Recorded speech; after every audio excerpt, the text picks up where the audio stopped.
Oh, Val, what are you doing here, bro? Mate, 7:30 on a Friday morning, -1 degrees. Where else do you want to be, mate? Well, Park. gee, look at that frost. Good. The seagulls swooping us. Have you got time for a wee interview? I hear you got 50 games coming up. Talk? Yeah, do. Yeah, 50 tomorrow. Well, this guy, you may recognise him from that full 80 against UC. Sydenham Junior, Lincoln High School, played alongside Skins. And with the Mark Flynn Memorial Trophy coming up, we're excited to have a warm chat with Valentine Joseph. How you doing? Good, mate. Yeah, real good, thank you. So, what goes into a man that makes him want to play 50 Premier Rugby games? On a personal level, we've got a little bit of like delusional optimism, but I think an immense amount of pride in the club and care. You probably sum that up. I've watched a few people get Blazers, my older brothers, both of them. I remember being a real young junior and seeing Jason Ryan present Sid with his Blazer, and just ever since then, just always wanted to have a Blazer. Yeah. Amongst, I suppose, some goals in life. I think this one is up there. Probably my top rugby goal is always to get a Blazer. We've been able to do some cool things in rugby, but this will be a cherry on top. Sweet. Tell us a little bit about your background. I know you, but what high school did you go to, and what was it like growing up? Yeah, grew up down there, South Sea Lane, just off Studley Street. Went to Summerfield Primary. As you mentioned, Skins. He was one of my best mates at primary school. Mark Saunders as well. We were three gnarly little trio. Used to be on lip syncs together at school, and another guy, Paul Howe, another Sydenham legend. We went up through the ranks there. Went to Christchurch South Intermediate, went off to Cashmere for a couple of years, and then got to have a rugby team in the Press Cup, and then opportunity came up to go up to Lincoln High School and play Press Cup. So I went out there, played some country rugby, captained them for a year before coming back here to Sydenham, played Colts, brought a bunch of friends with me, and yeah, the rest is history. And for those who don't know, Press Cup is now the Miles Toyota competition. It's the first competition basically, yeah. That's awesome. You're multi-talented, I know. You're good at public speaking, music, business.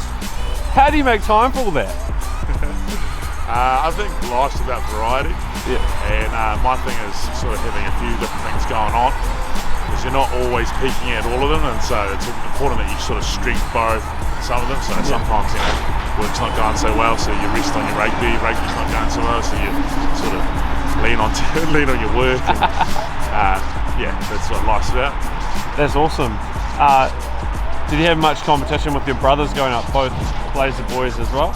Yeah, Sid and Zion. Sid's 12 years older than me and Zion's 7 years older than me. Yeah. So a little bit older. We didn't really compete as such, but it was quite cool to look up to them and sort of like looking at, I suppose, their character traits and the best of it, and try and glean what I could from it. Yeah.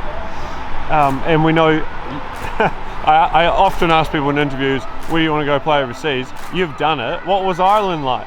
Yeah, Ireland was great crack, as I'd say. Yeah, real special. A great opportunity to go over and play Coda over in Ireland. Real technical, really fast. I was playing the top division there, called All Ireland League, which is basically the NPC, and it was pretty tough, to be honest. But yeah, made my best mates over there. Had some great times, and yeah, was lucky enough to travel through Europe with it as well. That's awesome. Favourite place in Europe, by the way? Italy. Yeah, hands down Italy, yeah. Ah.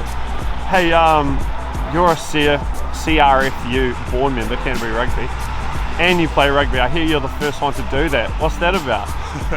Yeah, I think it comes with the territory. I think I'm the youngest board member as well, ever appointed. Wow. But yeah, look, governance and sport, I kind of realised that there's people making decisions about our game and just life in general, and it's important to have, I suppose, views and opinions from grassroots all the way up. So yeah, I've put my hand up for a couple of boards, and yeah, CRFU board is one of them, sort of a career path I'm looking into. But yeah, just happened to be this year while I was still playing, which is a bit unique, but real cool to go to the board table and talk about issues facing the game. Obviously there's a lot of them at the moment, but be able to talk about that from a player's perspective and sort of, you know, get a temperature gauge from a club scene, what it's feeling like and going like. Kind of like being a fighting champion, and been out there with that sort of stuff. Yeah, something like that. Humble. What would you say to someone junior or senior looking to play for Sydenham Rugby?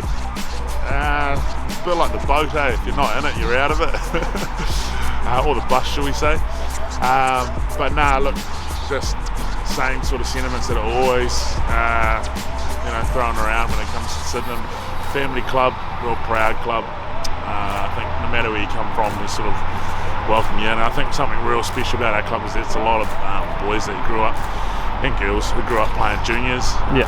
Max Hughes, Skins, just to name a couple. And even Ollie Ryan as well. It's good to see him back last few years. Immense.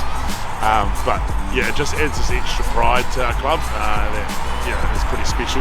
Guys who really care about the club, and means that when people come in from wherever they come from, out of the region or other clubs, you sort of bring them in and indoctrinate them in Sydenham history and club culture. Yeah, that's amazing. Look, I know you got to run and I got to run, so we better wrap this interview up. Here we go. And put you on the hot seat. Definitely for this chilly morning, we need one. You have to answer these questions as quickly as possible. Are you ready? Yeah, let's go. What was your favourite potato dish in Ireland? Chips. Cool. What's something that Ireland does really well that the rest of the rugby world could learn from? Oh mate, they're the working supporters, best in the world. Yeah. Favourite position in rugby? Halfback. I played a year for Gary Tibbots in under 15s at halfback because I was the only guy who could pass both ways. Pass both ways. Did you pull your socks up? Yes, always. Off the cuff question. Who was the best rugby player out of the Cashmere New Life band? I'm going to go with Zion. And favourite rugby player growing up? I'll go Jerry Collins. Yeah. Awesome. Hey, it's been such a privilege to be part of this huge milestone, and you're an inspiration to Sydenham fans everywhere. I look forward to seeing you getting your 50 cap. Do you have any parting words for the interview? Just look, it's been a pleasure, and I'm enjoying my footy at the moment, enjoying learning and being challenged. And I think it's important to stay in it. So, cool. And where can we catch your presentation? I think it's down at the club, which is the Sydenham Bowls Club, Sydenham Rugby Club, probably 6:15 onwards on Saturday, but we'll just go out and win that Mark Flynn trophy, and I think on that we'll just acknowledge the Flynn family. They're the first family to have 3 boys with a Blazer, and so Tauamiti family, us boys, will be the second to join them, and quite fitting it's on the Mark Flynn Memorial Trophy, so special shout out to the Flynn family. That's awesome. Thank you, Val. Sweet, no worries.